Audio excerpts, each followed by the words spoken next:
My name is Dillon Chase. This is my song, Here For You. In 2020, with all the cancellations, that allowed me a lot of time to explore music production, which I've been wanting to do. And all my styles of production were all kind of sounding the same. So in the fall, I started playing ukulele, trying to pick up a new instrument. And I thought, you know what? Let me try to take some ukulele, some boom bap, and just make a really cool song. And Here For You was born. And the chorus goes, I'm here for you, I'm here for you, I'm always here, always here. I'll never forget when a friend told me that God never promised that I wouldn't go through hard times, through darkness, through valleys, but he did promise I would never go through those things alone.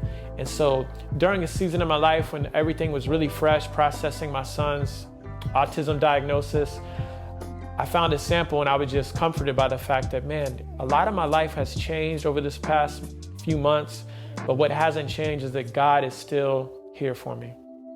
Verse 1, I took a ride along to write a song, the quiet can be felt. Behind the wheel, I'm in my field, that's where I cry and nowhere else. I'm driving by myself because I need time without the belt of being who everyone comes to when they crying out for help. Yeah, man, so those lines right there is based in so many facts. I needed a safe place to go to fully express my emotions and experience my emotions, which was at the time a whole lot of grief, a whole lot of worry and fear.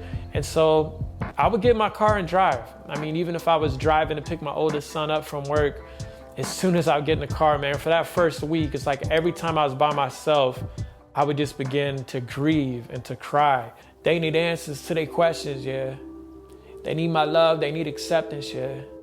My stability, well, that's their protection, but I'm getting wounded from the weapons I won't let in. So yeah, being a father and a husband and the head of the home, even though I was falling apart on the inside, dealing with all this grief, my family still needed me. My little ones still needed me to answer their questions. They still needed my love. They still needed my acceptance, right?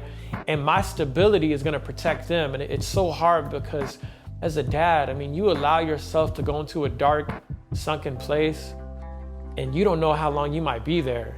You might wake up with bills stacked up. You might wake up with eviction notices. And so there's a weightiness to the responsibility you have to take. So I say I'm getting wounded from the weapons I won't let in. Basically, I was allowing the grief and the anxiety and the fear to come at me full force, hoping that by taking that hit, I was protecting my family by not letting the weapons into our home. My fears materialized in a blink of an eye, and now I'm facing the bleakest of skies, and I appear to be near to the lies that only wear a disguise to get close and interfere with my mind. In a moment, my fears all came true because with autism, we were in a really long state of denial about it. And even my parents lovingly tried to express their concerns with JoJo. And I was so dismissive. I was even like borderline disrespectful about it because, as dads, especially with our sons, the moment we hear we're gonna have a boy, we think about playing sports with them. We think about who they might marry, the type of families they might have. We have all these ideas of what a quote unquote typical life would be. And in a moment I realized, oh, that's probably not gonna happen the way I've envisioned it, So what can you do to see this through? I know a leader needs to bleed, but who's allowed to see his wounds? Where does the crutch go when it crumbles, needs support? And who picks up the hero when he keeps on falling short? Man, I love that this is where we landed at the end of verse 1 as we get ready to transition into verse 2. Yeah, so of course, if you're the leader, you're gonna need to bleed sometime. You're gonna get hurt, you're gonna fall down, but who's allowed to see you do that? And where does the crutch go when it crumbles, right? When everyone's leaning on you, who do you lean on when you need someone to lean on? And then God comes in with an answer on the chorus. I'm here for you. I'm always here for you. All right, verse 2. So I actually wrote verse 2 first. I don't even remember if I had any beat.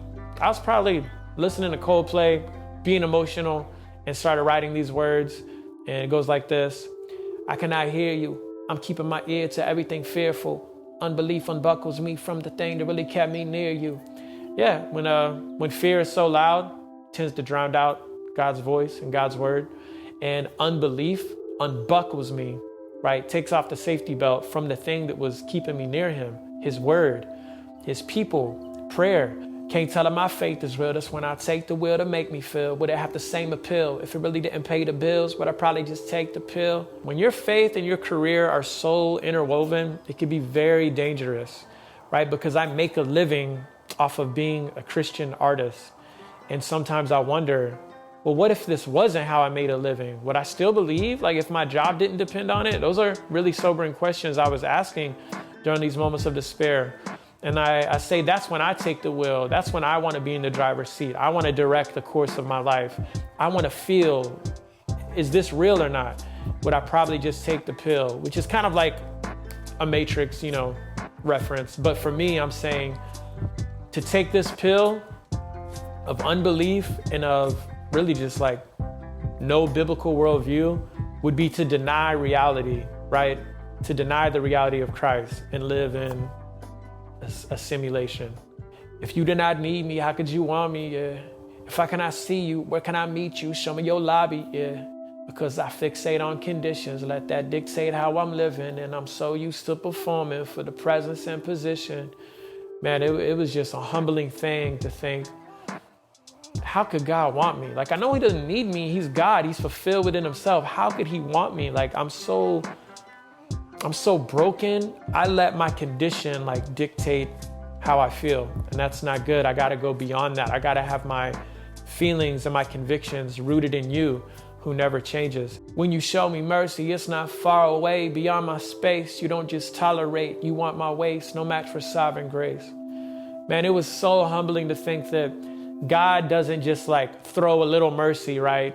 Separated by the expanse of the universe. No, he comes near, he comes face to face with me, and he gives me mercy in the moment that I need it. He draws close to me.